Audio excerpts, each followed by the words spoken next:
Yo, I shatter dreams like Jordan, assault and batter your team. Your squadron will be barred from rap like Adam and Eve from the garden. I'm carving my initials on your forehead, so every night before bed you see the BP shut off the forehead. Reverse that, I curse at the first whack. Nigga with the worst rap, cause he ain't worth jack. Hit him with 1,000. Okay, we got the Schiit Audio Bifrost 2. Let me squat down for some kind of... Oh, I guess we can look at it more straight on right there. It obviously looks like it's meant to be stacked on something like the Jotunheim or something else they offer. It goes for approximately $699. The Jotunheim 2 is about $400, and I'm totally in love with it. I'm kind of becoming a Schiit Audio fanboy. I'm very stoked about that because I didn't ever really consider it for some odd reason. Because maybe I'm doing Chi-Fi stuff. I was looking at stuff that Chi-Fi, because they throw tons of stuff on the market, and some of it's good and some of it's not, just like every other thing made by every other company. But I'm kind of into the Chi-Fi. I didn't even think of like looking to my home country and what they're putting out, and just the Jotunheim 2 is a total beast of an item. Comes with a remote control. Let me stand up for emphasis, I guess. It's made out of a single piece of milled aluminum, and as soon as I got it, I thought for just a half a second, it's got no battery. Of course it's got a battery. How does it send the signal to the device? But for a second I was like, God damn, they're that good. No, eat a sandwich, dude. Calm down. But it's simple and it's stout, and it kind of matches the whole image that I've developed of Schiit Audio. Strong, stout, simple. Front of the device is very simple. It's got a single, almost flush button where you can select the input or output. It's got a 3.5, I think. I won't be using that because I'm going to stick with the ADI when it comes to IEMs. You look at the back and you got the power, also, obviously. You've got the on-off switch. You've got the inputs, which looks like USB from the PC or whatever. The optical, the RCA, and then I can't remember what that's called. And then sending it out by XLR or RCA in single end. I'm pretty sure the configuration. I'll be using it through the USB like I am the ADI 2 DAC, and then I'm going to be using the XLR like I am the ADI 2 DAC. So this will be taking the place of the ADI 2 DAC when I do headphone reviews. But the ADI 2 DAC will continue to be what I do IM reviews. Let me sit down like a normal person instead of squatting and standing. Because I have OCD. I got more than that, but we won't get into it. There's lots of variables that can be removed in the evaluation of audio gear that is tasked with playing audio. Like you can talk about what is the exact song and what is the exact moment and the exact sonic event that you're claiming happens or doesn't happen. The listening level, microphone 77 dB. 77 is because that's good enough for me to hear the micro details, but not loud enough that I get fatigued over a long period of time. So I can safely say that's, for me, a good listening level. So I give you the song. That's the context. I give you the moment in the song, which is the specific point of context. And then the sonic event that happens at that point. I can hear the finger sliding on the string. I can hear it tapping on the fretboard. I can hear something going on. And then final thing is that the volume level that I'm listening at, I do those things. Because you could listen at a lower level and that wouldn't apply to you at all. You might not hear the bass in the way that I'm hearing it, but if you listen at 77, you might say, there it is. Shit, I don't listen at that level, but I can see what he's saying. Remove all the variables. So the Bifrost and the Jotunheim combo should be on my desk for as long as I have a YouTube channel.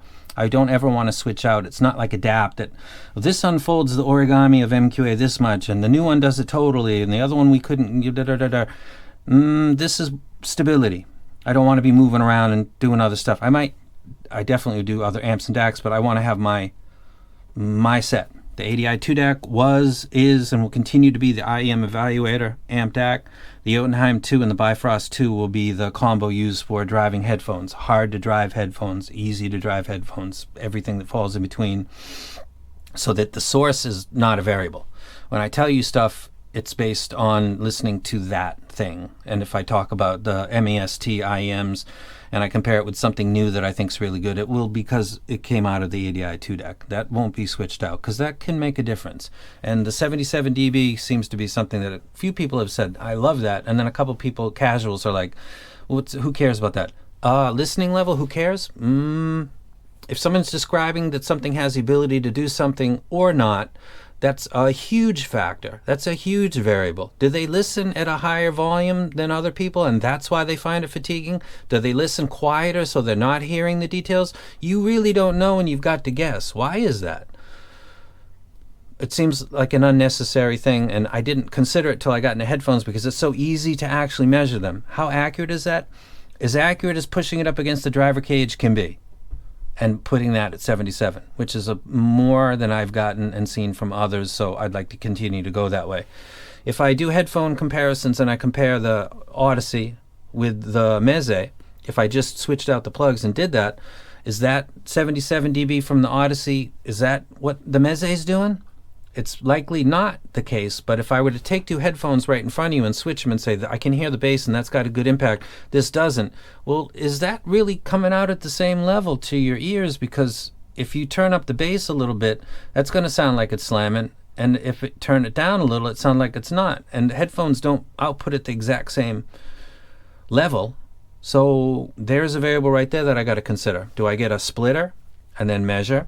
Do I take those little post-its with the arrow and then stick it right actually on the Jotunheim 2? I wouldn't mind doing that. That would be fine. Say this is where it measures at 77 with a 440 hertz test tone.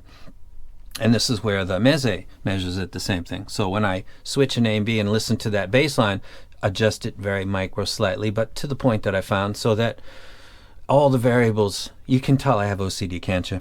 Just get all that stuff out of the way and focus on the music. And you can not sit there slightly confused, like what exactly is he talking about? He's talking about the song, the moment in the song by timestamp, and the sonic event that he's claiming to hear or not to hear, and he's listening at this level. Can't think of any more. If you got a suggestion, go ahead. That seems to me to be about as far as you can go. Use your music. What's the song? What's the part? What's the point, the sonic event that you're claiming, and what's your listening level that you're listening to that at and claiming to hear or not hear said event? And then you guys decide if that's something that sounds appealing to you or not. And of course I'll throw in my, I fucking love this thing and all that other shit, but I'll be specific about why I do or not. And the Bifrost 2 is hopefully going to be right there for a long, long time.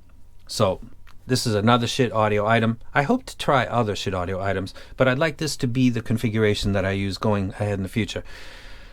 I love the whole thing. I played with other amp DACs on my way here. It wasn't like I got this and just loved it. I tried 4 other brand stuff and was not satisfied for different reasons. So I feel more comfortable in my, like I'm going to stay right here, because I felt uncomfortable 4 times prior. And then this feels nice. The build quality feels nice. The interface feels simple and easy to use. Everything feels good. Nothing is like, nothing. Not a thing about it gives me pause. Like opening up the SUSVARA and looking at the box and thinking, $6,000 really? The cable, $6,000 really? Like moments where you feel like, but you get over it because it's all about the music. I never had that moment so far with Schiit Audio where I thought, well, that's not really. No. It seems like pro gear. It's priced like not stupid expensive stuff. And so far, the Jotunheim 2 is just a beast. And we'll see about the Bifrost 2.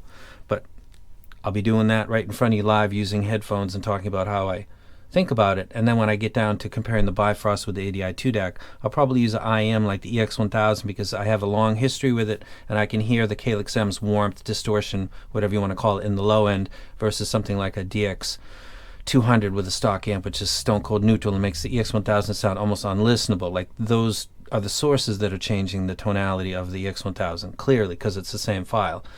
Do that with the Bifrost 2 and the ADI 2 DAC and see what the difference is, and then calculate that in my mind and try to explain it to you. And I'm done rambling. Next video will be an IM, and then when the cables come in for the headphones, which are, I got lots of cables coming in. I need the 4-pin mini XLR. It's taking longer than I thought for that, and that's the same as the Meze. And then the HD800S is coming in. I wanted that cable also XLR, so I'm getting a bunch of XLR cables just to have in my possession, so it doesn't matter what the headphone is, it's going to come out of that variable that doesn't need to exist, so erase it immediately. And I'm out.